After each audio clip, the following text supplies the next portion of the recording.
Shalom, selamat malam Bapak Ibu, Saudara-saudari Persekutuan Jemaat yang Tuhan Yesus kasihi. Pada malam ini kita kembali berjumpa dalam Mesbah Penyembahan Keluarga bulan Februari tahun 2026 dalam rangka menghayati Minggu Sengsara Tuhan Yesus, di mana pada minggu ini kita telah berada di Minggu Sengsara yang kedua. Sebagai umat yang telah ditebus, kita akan membaca dan merenungkan firman Tuhan sebagai pedoman dalam menghayati pengorbanan Tuhan Yesus di kayu salib untuk menebus dosa-dosa manusia, agar kita selalu setia melakukan kehendak Tuhan dan memuliakan namanya dalam kehidupan setiap hari. Bapak, Ibu, Saudara-saudara yang berbahagia, mari kita berdoa. Bapa kami yang di surga, kami mengucap syukur untuk waktu yang indah di mana Tuhan Engkau telah menyatakan kami pada hari ini, karena Engkau begitu mengasihi kami di dalam setiap kehidupan kami. Tiba saatnya sebagai umat yang percaya, kami akan membaca firman kebenaran Tuhan. Untuk itu kami mohon terangi hati dan pikiran kami dengan Roh Kudus-Mu, agar firman yang kami baca dapat kami mengerti dan kami dapat jalankan itu di dalam kehidupan kami hari lepas hari. Hamba-Mu yang akan menyampaikan firman ini, hamba juga adalah manusia yang terbatas dan penuh dengan salah dan dosa.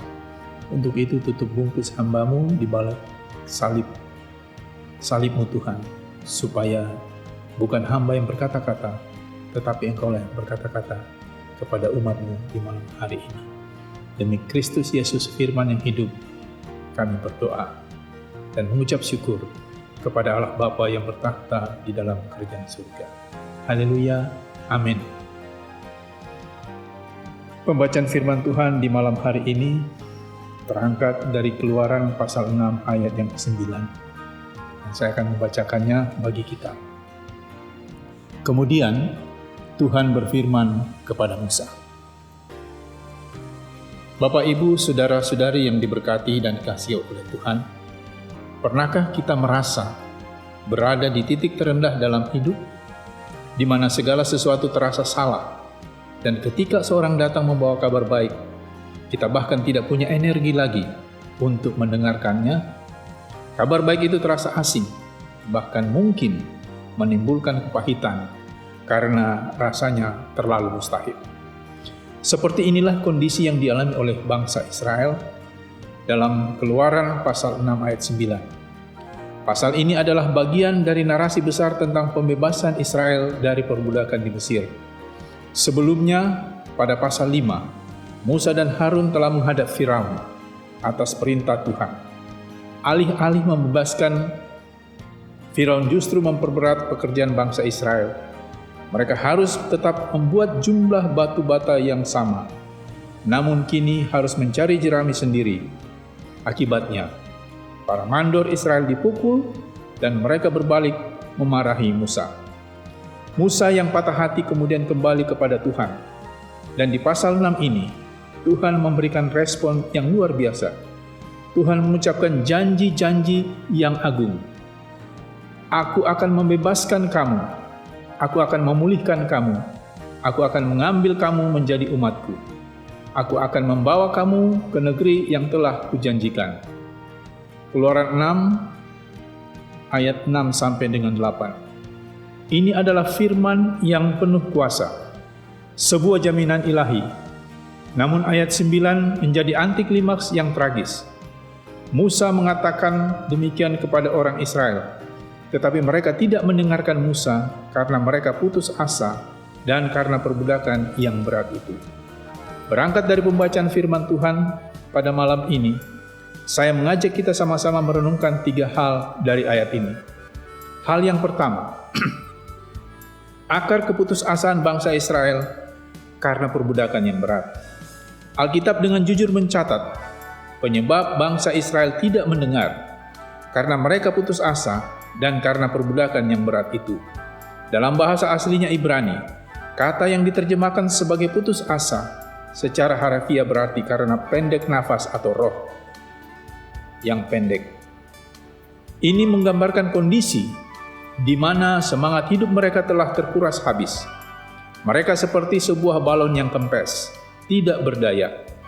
Perbudakan yang berat telah mematahkan mental mereka. Mereka telah lama menderita, dan ketika harapan palsu atau yang tampaknya palsu datang, itu justru terasa seperti ejekan. Mereka tidak bisa melihat melampaui beban batu bata dan lumpur serta cambuk para pengawas. Penderitaan telah menjadi satu-satunya realistis mereka. Bapak, Ibu, saudara-saudara yang kekasih, bukankah hal yang sama sering terjadi dalam hidup kita? Kita bisa saja putus asa karena perbudakan kita masing-masing. Mungkin karena penyakit yang berkepanjangan, masalah keuangan yang tak kunjung selesai, konflik dalam rumah tangga, atau beban pekerjaan yang menumpuk. Tekanan hidup yang berat bisa membuat nafas roh kita menjadi pendek. Kita kehilangan kemampuan untuk berharap. Kita menjadi fokus pada masalah, bukan pada Sang Pemberi solusi. Ketika firman Tuhan berkata, "Jangan takut," hati kita menjawab, "Tapi situasiku berbeda." Ketika firman Tuhan berkata, "Aku menyediakan," kita bergumam, "Tapi rekeningku kosong." Kita tidak mendengar karena kita putus asa. Hal yang kedua, bahaya hati yang tumpul. Ketika janji Tuhan tak lagi berbunyi, keputusasaan membuat bangsa Israel kehilangan kemampuan untuk mendengar. Perhatikan, mereka tidak mendengar karena mereka putus asa. Ini bukan masalah fisik. Telinga mereka mungkin sehat, tetapi masalah rohani dan emosional. Hati mereka telah menjadi tumpul oleh penderitaan. Janji-janji indah dalam ayat 6 dan 8 adalah salah satu deklarasi teragung dalam perjanjian lama. Ada 4 janji, "Aku akan" dari Tuhan. Yang pertama, "Aku akan membebaskan engkau dari kerja paksa." Yang kedua, "Aku akan memulihkan kamu." Yang ketiga, "Aku akan mengambil kamu menjadi umatku."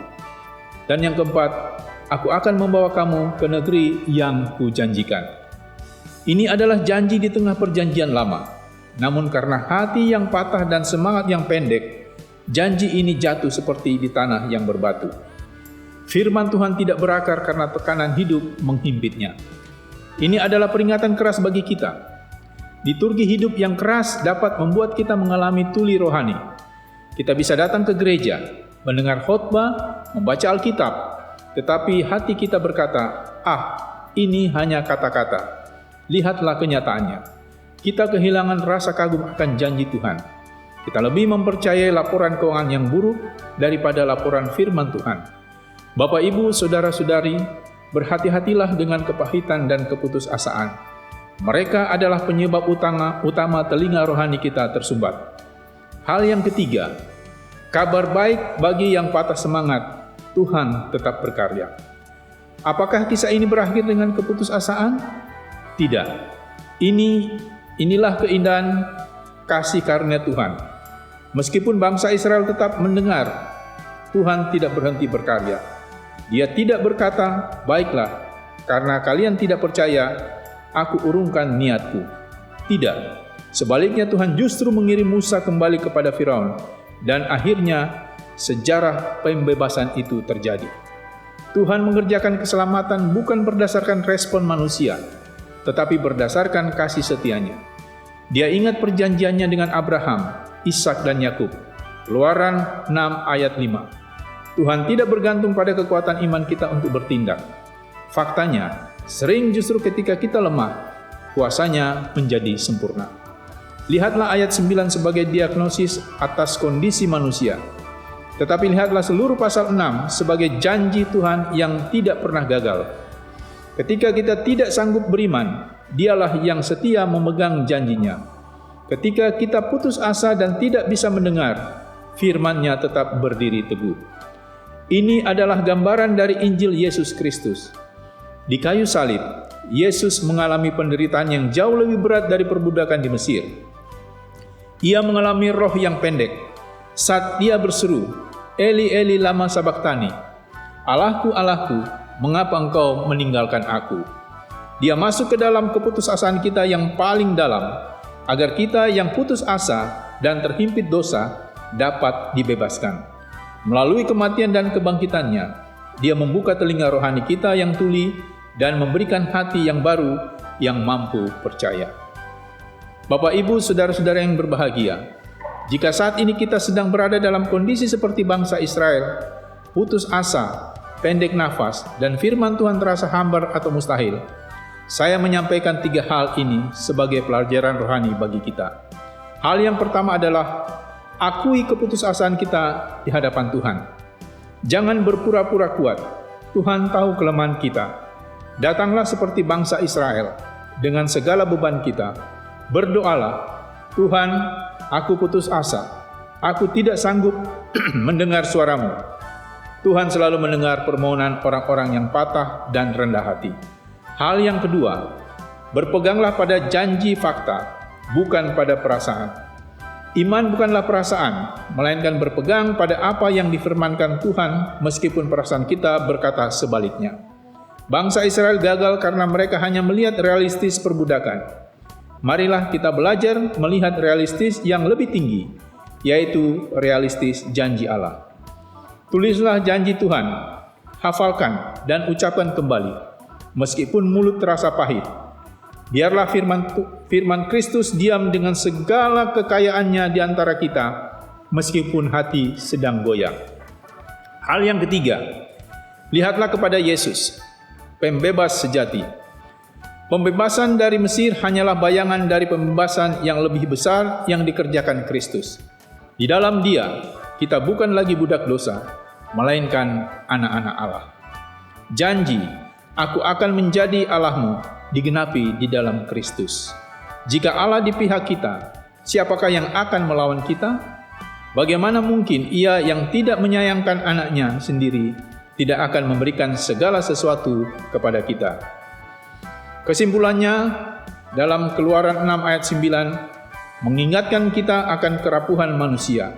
Kita bisa saja menjadi tuli karena penderitaan, namun syukur kepada Allah, keselamatan dan janjinya tidak tergantung pada pendengaran kita yang sempurna, tetapi pada kasih setianya yang kekal. Saat kita putus asa dan tidak sanggup mendengar, Dia tetap berbicara. Saat kita tidak sanggup berharap, Dia tetap bekerja.